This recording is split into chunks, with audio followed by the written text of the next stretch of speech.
धुळे शहरातील सेवा super speciality हॉस्पिटलमध्ये आज एक धक्कादायक प्रकार घडला।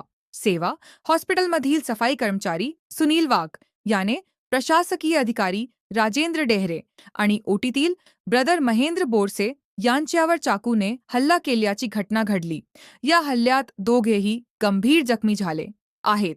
धुळे शहरात आज दुपारच्या सुमारास सुनील वाघ हा हॉस्पिटल परिसरात माझा थकबाकी असलेला पगार द्या असे म्हणत आरडाओरडा करत होता। त्यावेळी प्रशासकीय अधिकारी राजेंद्र डेहरे आणि ओटीतील ब्रदर महेंद्र बोरसे यांनी त्याला समजावण्याचा प्रयत्न केला, मात्र त्याच वेळी सुनील वाघ याने आपल्या जवळील चाकू काढून दोघांच्या मानेवर वार करत त्यांना गंभीर दुखापत केली। घटनेनंतर जखमींना तातडीने उपचारासाठी दाखल करण्यात आले।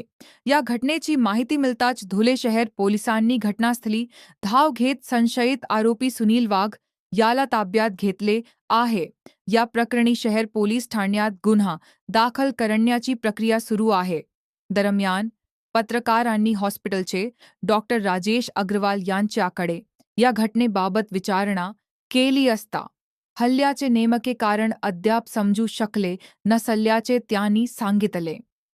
शिवप्रसाद डेरे सेवा हॉस्पिटलमध्ये आज 12 वाजेच्या सुमारास माझा भाऊ राजेंद्र डेरे तिथे ॲडमिनिस्ट्रेटिव्ह म्हणून काम करत असताना ते वाघ नावाच्या एका कॉन्ट्रॅक्ट बेसिसवर असलेल्या वार्ड बॉयने त्याच्यावर चाकूने हल्ला केला। दोन जण जबरदस्त जखमी झाले त्याच्यामध्ये आणि गंभीर जखमी झाल्यामुळे त्यांना ICUमध्ये ॲडमिट करून त्यांच्यावर उपचार चालू असून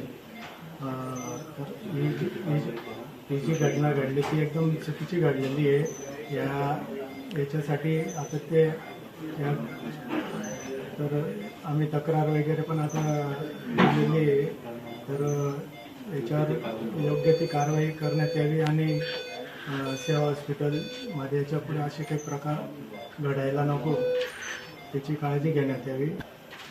तसेच सेवा हॉस्पिटलमधले जे प्रशासन आहे त्यांनी कर्मचाऱ्यांना सपोर्ट करून त्यांना योग्य तो त्यांचा पाठपुरावा करून त्यांना योग्य न्याय देण्यात यावा आणि पोलीस प्रशासनाने पण योग्य ती कारवाई करावी अशी आमची इच्छा आहे आणि सदर घडलेल्या प्रकाराबद्दल पूर्ण हॉस्पिटलतर्फे निषेध करण्यात येत आहे।